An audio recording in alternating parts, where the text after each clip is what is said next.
Good evening, class. This is Sarah, and I am here to talk about evidence-based practice and the nurse leader's obligations to it. Evidence-based practice.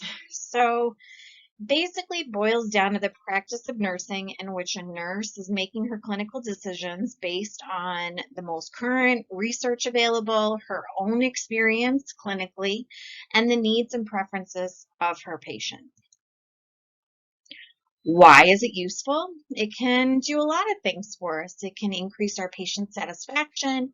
It can improve the quality of our patient care. It can improve safety of the patients as well as the employees caring for the patients. It can save costs, and as we've learned, it can improve your return on investment. So some steps have to take place in order to make an evidence-based practice change. You assess the need for the change, you link the problem with the interventions and the outcome, you synthesize the best evidence, as we've all learned, you develop the practice change, you implement the change, then you have to evaluate the change, and then the hard work really comes when you have to integrate and maintain the change into your practice. There are some barriers, as we learned in the article that I read, Setting the Climate for Evidence-Based Nursing Practice and the Leader's Role. They broke it into three categories. Barriers are the individual, the organization, and the environment. Looking at the individual, the competence of your nurse manager, whether that is the support that the nurse manager is providing you. And some of that can be related to their educational experience themselves, their bias, their workload, your ability to apply the research, which can relate directly to your knowledge of the research process, and the workload. Today, nurses are overworked, overloaded. Average patient assignments where I am working range anywhere between 6 and 9, even 10 patients. So you're just so exhausted at the end of your shift, you don't have the time to do the research to support the evidence-based practice change. The organization itself, limited resources. Do you have a library? Do you have a librarian? Do you have access to databases? Do you have access to somebody to help you use those databases? Resource constraints can inhibit the time of the nurse. Like we said, your patient assignment will actually prevent you from getting online during your shift to do some research. Skill development. Does the organization support extra training and conferences? Management priorities. Is it a priority that your manager has placed on you to do some research, to make a change? In my place of employment, I have always had the support of management. Currently in my position, I work for clinical nursing practice, so it's very much supported. Some of the areas that I cover do have the ability and the resources. We have an online library that you can access. A lot of people don't know that you can put in a request for the librarian to do a search. So if the organization or your manager doesn't explain to you that you can do that request, or you have that ability to use the most amazing librarian that we have, especially at Rochester General Hospital, then you're at a disadvantage in that process. The environment itself, social influences. Does it promote a culture of change? Is there a shift? And there has been. We've seen a shift in managerial responsibilities. Management, you can see, has shifted from practicing at the bedside, supporting the nurse, supporting the process, to being involved in the business process. They are focused on your budget. They are focused on your staffing. They are attending meetings. They have a lot of things to do that take them away from the practice of nursing and into the business side of nursing. So that can really inhibit the evidence-based practice if they aren't promoting doing it in other areas, such as having the access to an educator. If a nurse manager has an educator in their department, and what I'm seeing in the facilities that I cover is one educator that tends to cover 5 or 6 departments.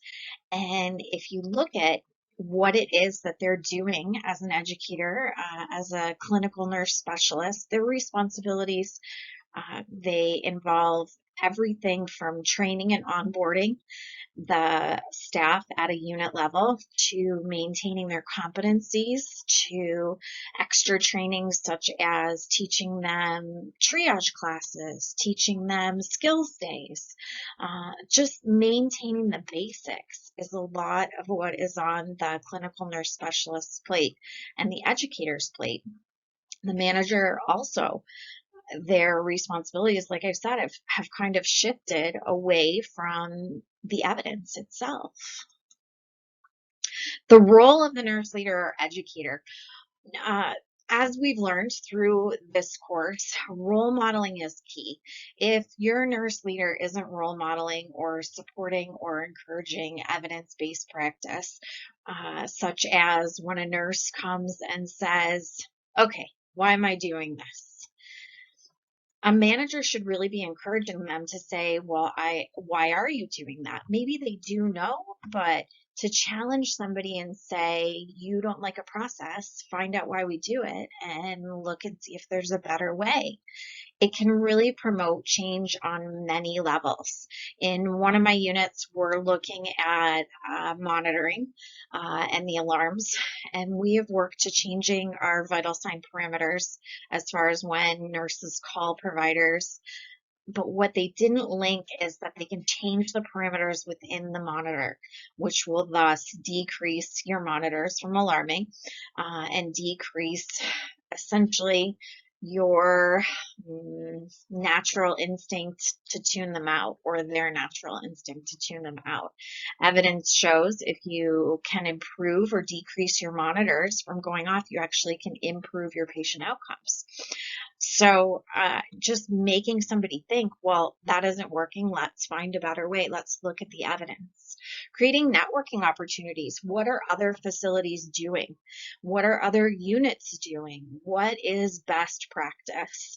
Let's reach out to another unit. In my health system, we have several hospitals. So you have an ICU in one hospital, and you have an ICU in another hospital. You have an operating room in one hospital, and you have an operating room in another hospital. What I see is a difference in practice in many of my facilities. We just rolled out an amazing binder in the PACU at RGH based on educating the staff regarding pediatrics. They don't see a lot of children. They see enough children that they need to know what they're doing. So they came up with a training binder, or a resource binder. It was based on staff need. It was based on evidence. It was based on, what it is that they're seeing. Looking at that evidence, we are now looking to roll it out to the Unity facility and translate the evidence that they have found and sharing it with a partner within our health system. And that is supported through the leadership, encouraging them to go beyond the bounds of just their individual facility. Incorporating your staff into the change process.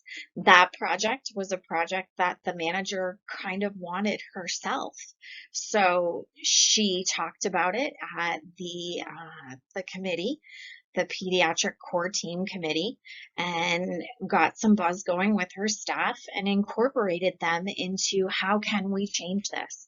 Several nurses took pieces of that binder and created an incredible project in the end. It focused on patient outcomes. That is the nurse leader's role, to focus on patient outcomes, and sometimes even focus on staff outcomes, right? Decreasing your staff turnover, decreasing incidents of violence, decreasing incidents of fall.